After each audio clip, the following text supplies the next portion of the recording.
astonishing collaboration between the Philadelphia Orchestra Eugene Ormandy, Franz Liszt, and Cyprien Katsaris. That's the Fantasia on Hungarian folk themes for piano and orchestra. And it is such a pleasure to be here with you and with Cyprien Katsaris. Thank you for coming. I thank you, Cathy, for the kind invitation. I'm very moved to be here with you in such a prestigious city, Boston, considering the history musically. It's a great pleasure and honor for me. And you know, this meeting with Mr. Ormandy 26 or 25 years ago or so was quite something.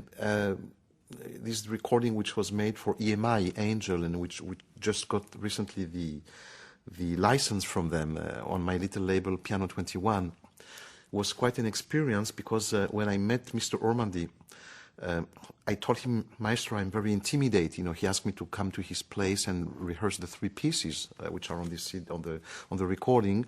One day only before the recording happened, and I told him that I was intimidated, and he says, "Oh, you know, my young friend, when I was a young conductor, and they told me that I was going to accompany Rachmaninoff. You know that he recorded his piano concertos with Rachmaninoff, most of them." I was also so intimidated, and I remember this first performance where he was playing his Rhapsody on a Theme by Paganini. During the concert, Rachmaninoff changed the notes.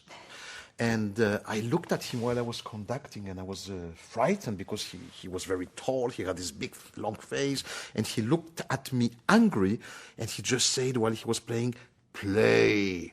So I thought that I messed up with the orchestra. And at the end of the concert, I went to see him and to apologize. And he said, no, it's not your fault. It was my fault because I just had a memory problem and I started improvising. And then I felt better.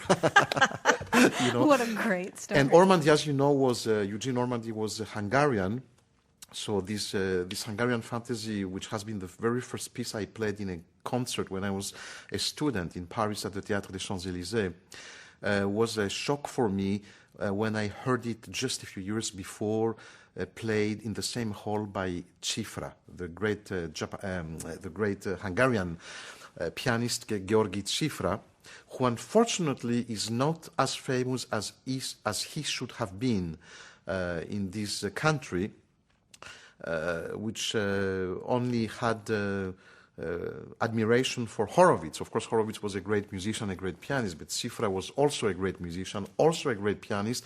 And excuse me to say that pianistically, purely pianistically, Cziffra was much superior than Horowitz. If you compare the scores of his arrangements, like The Flight of the Bumblebee, for example, with any arrangement of Horowitz, I personally believe that pianistically it's much more difficult, although we are not always looking for the most difficult piece.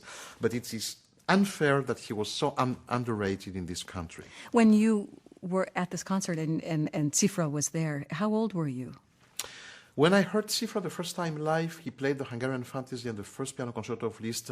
It was, I think, in '62. I was 11 years old.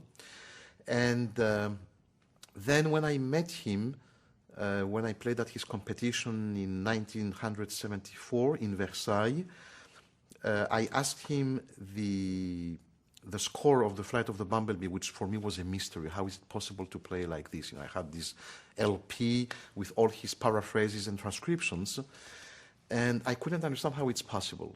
So he said to me, you know, he was a very humble man, by the way. He was very humble, very simple, very, very generous person, good heart person. When you met him, you know, you wouldn't imagine that he was such a great pianist. He said, I never wrote it down because I was improvising all this stuff. And then he had the idea to ask his son, who was a wonderful conductor, with whom I played Tchaikovsky #1 at the competition. He asked Georgie Jr. to write it down using a special recording machine which could play much slower. Yes, those are which helpful. Must have been a torture for him. And then Cziffra checked it, he corrected it, and then he did something not very nice to me, because there is a trill in the middle part, E, F, E, F, and then he changed it into... And he says, okay, you want to play that? Okay. you come to my show. He had a big show on French television. We used to have a very fantastic show called The Great Chessboard, once a month for 3 hours live on prime time on national TV.